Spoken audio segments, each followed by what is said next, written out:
Na Bíblia judaico-cristã, como encontrado no livro do Êxodo, Moisés recebe os 10 mandamentos de Deus após desaparecer no Monte Sinai por um período de 40 dias e 40 noites. Quando o profeta retorna ao seu povo, sua aparência mudou completamente. É muito interessante. Ele ficou perto de Deus por muito tempo. Seu rosto estava brilhando. E ele teve que se cobrir porque tinha mudado. Seu povo tinha medo dele, porque sua fisionomia tinha mudado muito. Basicamente, seu povo o reconhece, mas também vê que ele mudou fisicamente. E isso é muito interessante, porque se você for analisar isso sob a perspectiva bíblica, você vai pensar que esse encontro com Deus é uma coisa boa, é algo fenomenal, mas não que vá ter efeitos físicos. No caso do encontro de Moisés, o que tem é uma coisa física, uma coisa específica, sugerindo que o que aconteceu com ele foi um encontro físico com a divindade. Um ser extraterrestre ao invés de algo divino, como sempre classificamos. Se virmos isso sob o contexto atual das histórias de abdução alienígena, Deus, na verdade, desceu do céu em um tipo de OVNI. Ele foi levado a bordo de um OVNI e retido por 40 dias. E daí voltou. Acho que se olharmos isso sob esse contexto, vamos chegar a algo como uma abdução clássica. Será que o livro de Enoque realmente descreve um evento de abdução? Um evento que aconteceu milhares de anos atrás? Se foi assim, a Bíblia pode conter outros exemplos de encontros de extraterrestres com humanos? E esses incríveis contatos imediatos contêm outros, talvez menos benignos, planos alienígenas. Planos que envolvessem o controle de nosso comportamento e abduções psíquicas por outras dimensões.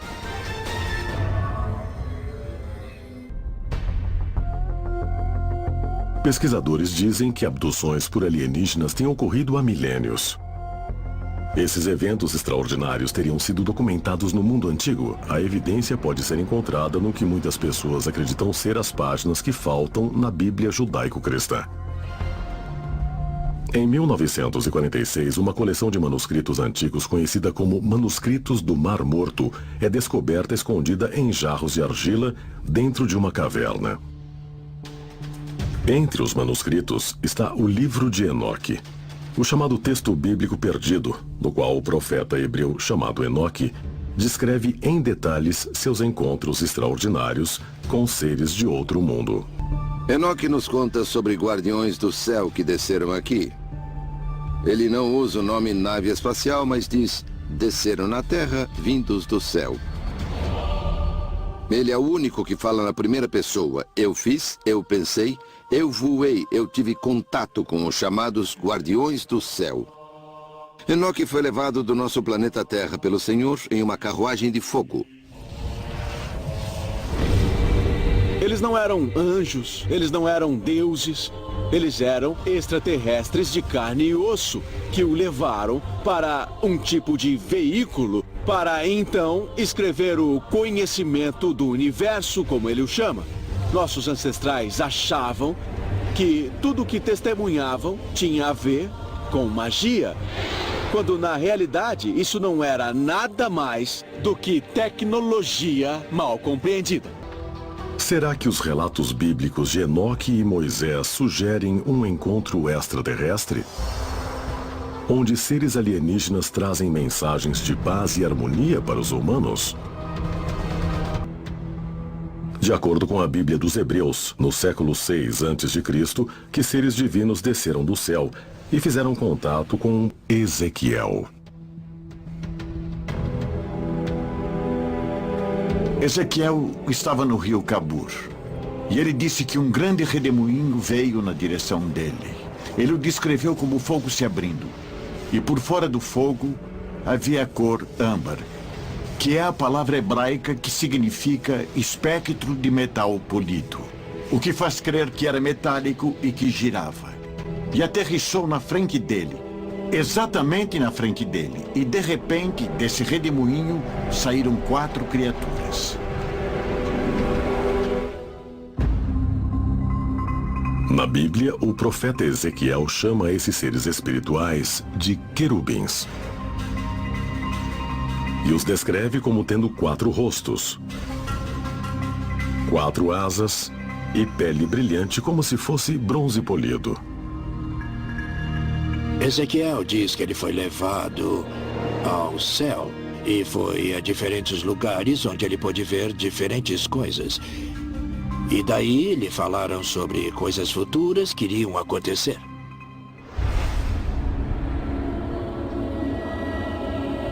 Mas o que de fato era esse objeto misterioso que parou na frente de Ezequiel e o levou para o céu? E quem eram os seres estranhos que surgiram e partilharam sua visão do futuro com o profeta? Ele descreveu que eram semelhantes aos homens, mas pareciam ter rostos diferentes, de diferentes animais. E algumas pessoas interpretaram isso como sendo talvez roupas espaciais. Imagine o capacete, a máscara de oxigênio, esse tipo de coisa. Ele poderia ter visto, na verdade, algo que era um rosto, mas que não se parecia com um rosto. Ele deu a melhor descrição de um OVNI que existe na Bíblia, porque ele diz que a coisa parecia uma roda dentro de uma roda, que é a descrição clássica de um disco voador. Basicamente, é o relato de um cara que foi abduzido e a quem disseram algumas coisas e que retornou para o seu lugar de origem. Isso seria o que hoje descrevemos como um relato de abdução. Pode ser que o relato do profeta Ezequiel do seu contato imediato no céu tenha sido alguma coisa a mais. Talvez não envolvesse seres do céu, mas fossem visitantes de outra natureza interplanetária? Se foi assim, o que isso sugeriria sobre outros relatos bíblicos de encontros estranhos similares? No livro de Jonas, tem uma pessoa que foi chamada por Deus para fazer uma missão. Mas ele não quer fazer isso. Ele tenta se afastar do seu destino e Deus intervém. Ele traz uma tempestade, os marinheiros ficam com medo e eles o jogam do navio. E ele é engolido por um grande peixe. Fica na barriga dele por 3 dias e 3 noites e finalmente é cuspido na praia. A história de Jonas e a baleia, onde Jonas tem essa experiência transformadora, na minha opinião, foi um tipo de submarino ou um tipo de nave. E o que é mais fascinante é que nos textos apócrifos, nós lemos que a pele e as costelas da baleia eram feitas de bronze brilhante. O que Jonas descreveu, na verdade, foi um tipo de aparato mecânico. Ele foi engolido por um peixe grande e viveu na barriga do peixe por 3 dias. Isso não parece muito provável. E nós sabemos que os OVNIs modernos andam na água, assim como no ar. Eles parecem ser capazes de irem aonde quiserem. Então a ideia de que um OVNI possa ter engolido o Jonas ao invés de um peixe faz sentido.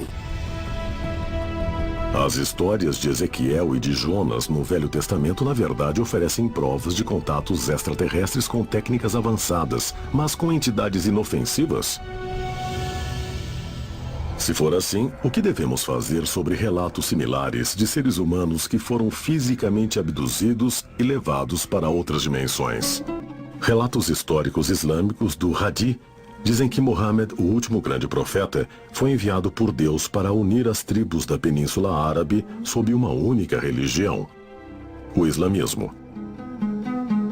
Antes de formar o Islã, Muhammad deve se retirar para uma caverna na montanha, onde ele receberá uma série de revelações de Deus. Mohammed tiraria um período de tempo a cada ano para refletir e rezar em uma caverna nas montanhas próximas.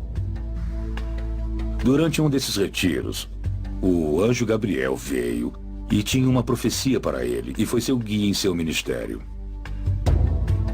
O anjo Gabriel é conhecido no Velho Testamento. Ele faz aparições ali. Ele também anuncia o nascimento de Jesus e João Batista no contexto cristão. Quando ele vai até Muhammad, nós vemos que esse anjo, de repente, torna-se muito mais importante. De acordo com a lenda muçulmana, Mohammed teve uma estreita relação com Gabriel. Durante um dos retiros de Mohammed, dizem que Gabriel deu ao profeta o texto completo do Alcorão. No caso de Mohammed, o que nós vemos é que ele fica com ele durante 23 anos. Ele revela o Alcorão para ele. E mais uma vez mostra a você que havia esses mensageiros dos deuses, essas entidades que vinham até nós, seres humanos, e diziam: você foi escolhido. Se quiser nos ouvir e trabalhar conosco, nós vamos lhe dar informações sobre o divino. Agora o anjo diz a Mohammed: eu vou levar você comigo. Eles voam sobre a Terra. Ele vê o planeta todo. Eles circundam a Terra. E daí o anjo traz Mohammed de volta à caverna. Eles circundaram a Terra muito, muito rápido. Provavelmente levou 1 minuto e meio para dar a volta completa na Terra. Os pesquisadores apontam para uma interação em particular entre Gabriel e Mohammed quando o profeta sobrevoa a cidade sagrada de Meca, na direção de Jerusalém. O anjo Gabriel veio a Mohammed com uma criatura, um cavalo alado, o Burak, que era capaz de levá-lo voando até Jerusalém para a chamada mesquita mais distante. E lá ficaram meditando por algum tempo. E daí, após um tempo de visitação, ele foi para o céu e foi capaz de visitar os profetas Abraão e Moisés, Jesus e Yahvé e Alá, e o próprio Deus também. E recebeu informações e inspiração. Daí voltou do céu para Jerusalém. E de lá foi para Meca, completamente inspirado por seus conhecimentos. É dito que ele foi de Meca para Jerusalém em uma única noite. Isso é impossível fisicamente, não pode ser. Ao invés de aceitarmos isso alegoricamente, se tomarmos literalmente, na verdade nós temos as ferramentas e a explicação de como isso teria sido possível. Nós diríamos que ele fez isso com a ajuda do anjo Gabriel. Essa história pode descrever uma abdução física onde Mohammed foi levado para outras dimensões pelo anjo Gabriel, inclusive o céu? Pode ter mais coisas aqui do que um relato mal interpretado? Os teóricos do antigo astronauta dizem que a resposta é sim. E dizem que a evidência é encontrada no misterioso desaparecimento da documentação